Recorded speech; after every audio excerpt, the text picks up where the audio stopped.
Good morning, afternoon, and evening, everyone. My name is Kate Madden, and I am the co-founder of FenuHealth. FenuHealth supplies a range of products to the equine or horse industry, particularly for problems with stomach problems in horses. The other person you see in each of these photos is my sister Annie, the co-founder of FenuHealth. So we began from a school science competition. Very young, very naive, very childish. But it was a science idea when we were 13 and 14 that we wanted to change into a business reality, but we weren't being taken too seriously. So we decided we needed to change the way we looked. We needed to get a business attire, start building our brand, not just for FenuHealth, but also for ourselves, and to start being more recognizable. So we're two sisters. We did 3 young scientist projects. We sell to 4 continents. We have 5 royal families as customers. We've 9 products, 9 people on our team. We sell to 15 countries all around the world, and all of our products are 100% natural. So when we began, we were very young, so we needed as much help and guidance as we could possibly get. The man you see in the middle of the screen is Dr. Pierce Lyons, the co-founder of Alltech, an Irish-American company worth nearly $4.5 billion. When we won our prize in the science competition, he contacted us, seeing that not only our science idea, but also our own mentality fitted the business world. He told us to trust me and I will help you. We did, and he did. But it was not only Dr. Lyons that helped us. Another Irish company came in behind us, and they brought us to Equitana, the world's largest equine trade fair, which takes place in Germany. 2 young Irish girls going to Germany, this was a big deal. We went for 3 days. The first day, no one took us seriously.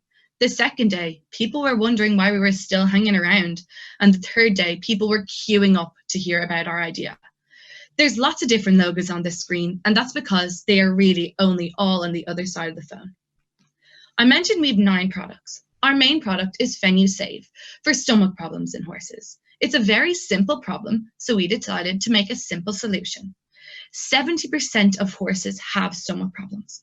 What we did is that we made a powdered product, so it's similar textures, and every product has the same flavor, so the horses can't tell the difference. We're constantly investing and innovating in our products. I mentioned 70% of horses have stomach problems. 50% of foals are born with them, and 90% of racehorses have stomach problems. So it really is a huge problem within the industry. But it's the humans causing the problem. It's not the horse. Horses in the wild eat for 20 hours of the day, but us humans decided to put them into a stable where they're only eating for 5 or 6 hours of the day. This allows their stomach to be vulnerable to the acid to break down the lining, so our products help to stop that. In our industry, word of mouth is a big thing because our typical customer is a 50 to 60-year-old male horse trainer. When we began, we were told to build a strong brand. We were told to build the trust and respect and get that relationship between our customers. Because of the age of our customers, they might have poor technological knowledge. So that's why word of mouth is very important to us. I was supposed to be in Tokyo this week with some of our customers, but obviously that has been postponed. So this is a short clip showing how important word of mouth really is for when Prince Charles from the United Kingdom visited the President of Ireland, and we were invited to meet him also.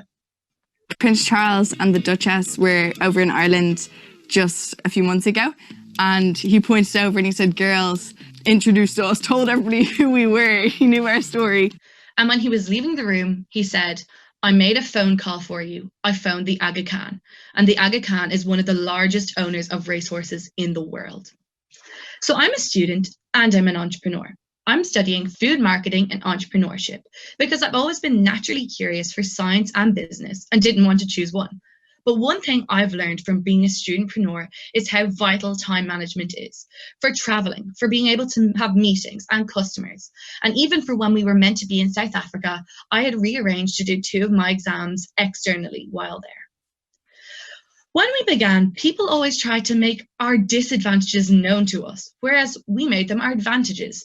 Yes, we're 2 young female entrepreneurs in a male-dominated industry, but our motto at FenuHealth is NGU, to never give up, because it was our 150-second formula that worked. And we always say, what would have happened if we had stopped at 151? We have 9 people on our team. But what comes with a team is responsibility. These people have bills to pay. They have families to go home to. But we took these people on because they knew what they were doing. I still remember when we were interviewing some of these people. We were running in from school in our school uniforms, had to change in the toilet into our business uniforms to make sure they took us seriously as their bosses. Since the COVID-19 pandemic, we've only had a 20% drop in sales. We've kept all of our staff and we've fully recovered and continued growing. But we are really lucky to have the staff we have. We're in 15 countries, but this didn't come easy. This took determination. We have not broken into the US yet, but I spent 9 weeks in Kentucky in the US last summer examining the market. So when we're ready to, we're prepared. Our next step is the UAE and India. So here's some of our financial data. The chart on the right, you can see there was a drop in June and July. This is due to a seasonal drop. Many of our customers are racehorses or national hunt or jumping horses, and this is when their season ends. But we're looking into a new, innovative initiative to look into the Southern Hemisphere. We're the Northern Hemisphere, and the Southern Hemisphere has a pretty much the opposite to us. They race in March and August, which could really help and keep the momentum for when our seasons drop. Again, on the right, you can see that we're gradually growing. We have large profits, which allows us to have money in the bank, ready for R&D, to be able to pay staff if we ever had a bad day, but also to survive a global pandemic. And we have no underlying debts to date. In the era that I'm growing up, social media has a huge influence on it. With that, we decided we would transfer our normal shop to an online shop, to our website. But in order to do that, we had a lot to learn. We heard about how advertising online was a big thing, so we decided we would try it out. We decided we would spend €4 on a Facebook advertisement around a 1 mile radius of one of the largest horse fairs or live auctions that take place in Ireland. In that one day alone, we got nearly 4,000 units worth of sale from just a €4 advertisement. So it just shows if you know how to do it correctly, you can make a really efficient and effective future for yourself. We've had many achievements along the past few years. One of the most recent ones was that I was also the GSEA Irish representative last year. To be allowed to represent Ireland and the EO organisation in Ireland again just shows to me that they trust me enough and they show that I have enough to bring more this year, which I hope I have. As well as that, you can see that we've been winning awards since 2016 and even before this screen shows, 2014, 2015. And this shows that we have been showing potential from the very beginning. And what I always like to say is not every CEO can be an entrepreneur. Every business has unique selling points. With ours, we are 100% natural. But one of the big things for us is that we are the only product available to be used on the day of competition. This is vital because in the horse industry, you can have 2, 3, or 4 weaning off day periods where other competitors' products cannot be used.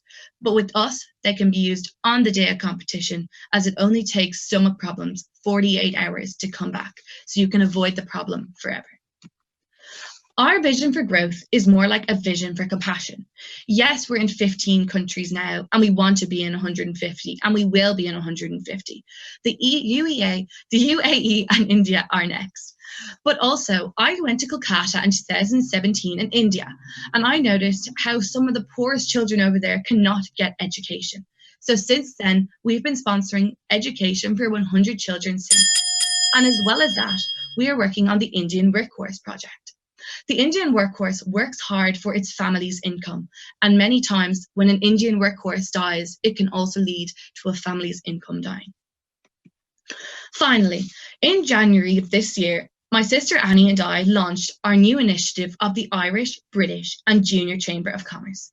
This is for under 23-year-old entrepreneurs to stop us making the same mistakes, to simplify international business.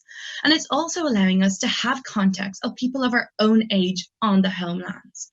It could be as simple as trying to rent a car from the airport and being under 23, you might not be able to do so. So having these contacts can really allow you to set up new ideas and make new connections.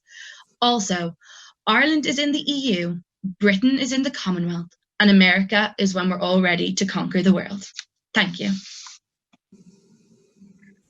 Wow, Kate, great. Nice timing too. That was just in time. Just on time. Practice that a few times. Good job. Well, now we're going to switch to 10 minutes of Q&A, and where the judges will be able to ask questions, and I'll call upon each of you as you raise your hands, and 10 minutes of Q&A starts now. David. Kate, great job. That was awesome. Way to start off the competition with a bang. You mentioned your sister's a co-founder with you. I'm curious how you balance your leadership in the business with your sister and your family. Yeah, so that's a common question. People always ask, do you not kill each other as sisters? But basically, when we started off, the one piece of advice we were given was split the roles. Don't try sharing things. Have your own goals, have your own roles. And that's what we did. So Annie, my sister, really looks after the sales side. She's very kind of good with the financials, good with the maths. So she looks after that from the very beginning. And I'm more the marketeer. I'm more into getting more research done, meeting customers, doing this sort of thing, talking to investors, that sort of thing. And that's kind of really how we've split it up. And it's really how it's lasted as well. Just because both of us enjoy what we're doing, it helps us to keep the happy balance as well. Great. Amrish, did I see your hand go up? Yes, you did. Thanks. It's okay. Great presentation. Thank you. Awesome business plan. So the question I have is, do you see this as a self-financed lifestyle niche business, or do you see this as a scalable, venture fundable enterprise? I definitely see it as a scalable business, as we're only in 15 countries now, and stomach problems in horses isn't just an Irish problem. It's not just an American problem. It's a universal problem. So there's no need why we can't be in other countries we haven't even looked at yet. And not even just stomach problems. At the moment, the research and development that we're doing is for other products that are pretty much ready to go, but just now is not the right time to push them. So like we've products to do with electrolytes for calming horses, all different things. But the one thing we try to do, which differs us from the competitors, is being 100% natural. And the key really is that horses have a lot of similar problems to humans when you think about it. Stomach problems, like needing electrolytes, and being able to just convert that into a horse and keeping it 100% natural and making it global. I definitely see it as it's a scalable business. Yeah. Great. Awesome. Next question. Jorge. Hello, Kate. Congratulations. Great presentation. I was wondering if there has ever been a moment where you doubted yourself, or you had a problem where you were about to throw the towel, and how did you overcome it? Yeah, so especially starting when we were so young, it really, like, every challenge was thrown at us. Like when we won that award at the science competition, I was actually preparing for state exams. I was preparing for my junior cert. So straight away, people were being like, oh, you're stupid. You should be focusing on your education. Like, don't be throwing away your education for this idea. And it was really just from the encouragement we were getting from people we knew who could see the bright at the end of the tunnel. They were telling us, no, like, this is a fabulous idea. When they brought us to Germany, like, it was definitely really from the very beginning, people were trying to be like, no, education, finish school, which we did at my university, and Annie will be doing the same. But it was always kind of the bigger people in business trying to tell us it wasn't going to work for us. And to be honest, one thing we really love doing, like, we've just grown up with it. We're very competitive. We play a lot of sport. And one thing we love doing is showing people proving people wrong that don't think we could do it. And that was really kind of a driving factor, being able to be like, you said I can't, well, now I'm going to. And that's always been the thing from when we began. It was, we're going to do what you told me is impossible. And we've pretty much managed to do that to date. So yeah, definitely just that being knocked from the very beginning was probably when we could have given it all up. Awesome. Dave Loney. Kate, great way to start us off. Thanks. My question is that obviously it's a very unique idea. Yep. What was the impetus for it? How did you guys do a lot of riding horses as kids? But yeah, tell me a little bit about how you started off. About ourselves. So I mentioned we did the 3 Young Scientist projects, and each of those projects were on horses. So yes, we've grown up with horses. We've been able to ride before we could walk. We're those type of children. But as well as that, like, we do it as a hobby. It's not like my dad's business isn't horses, my mother's business isn't horses. Like, we're not like that. But my granddad did breed racehorses back in the day. He used to breed racehorses, some of the best. So when we were growing up, we grew up with horses, I guess. Everything was surrounded by it. The early mornings, the even learning what feeds they needed, how really supplements and products like the one we've developed can really improve a horse's performance by just the smallest amount. Like, we kind of grew up always on edge, being like, oh, why is that horse better than this one? You know, we grew up with that mentality. So that's definitely grown into the business that we run. We're always wondering, why is that horse doing better? What are they feeding? What are they doing? And that also helps us talking to our customers when they're like, many customers turn around and could tell you your business is not working. But it's when we sit down with them and we're like, right, how are you feeding it? What are you doing? And then we realize it's them that's not doing it correctly, because we have all the research behind us. And once you sit down and make that relationship with the customer as well, you can be like, oh, you're only feeding it once a week. That's not going to work. It's not in the system. Do you know, like, it's the simple things. But we grew up learning that as well, which has definitely benefited us. Sanket from EO Nepal. Yes. Hi, Kate. Hi. Amazing presentation.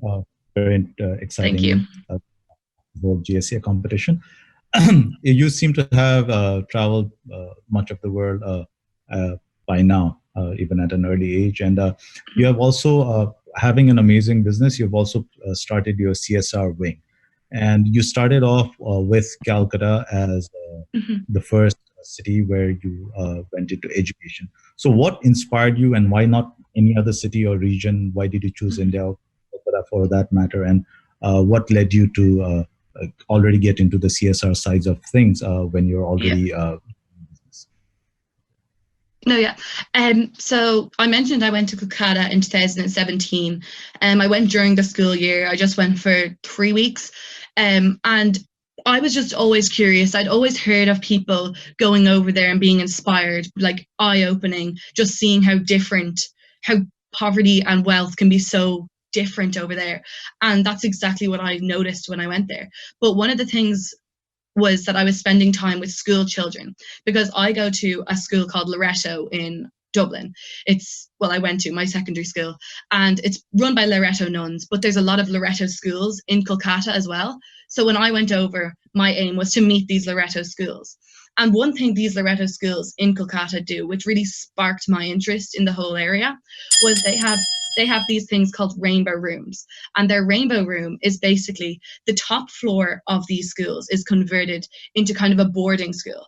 But they're private schools, but the private tuition pays for the children that they meet on the streets. So these nuns go out and meet these children who have no English, like are living off the streets, and they bring them in for free, good education. All young girls, and they learn how to speak English, and many of them go on and do brilliant things. So when I saw, it just inspired me that, like, the smallest thing, just giving them the education, can really make such a difference to them in the long term.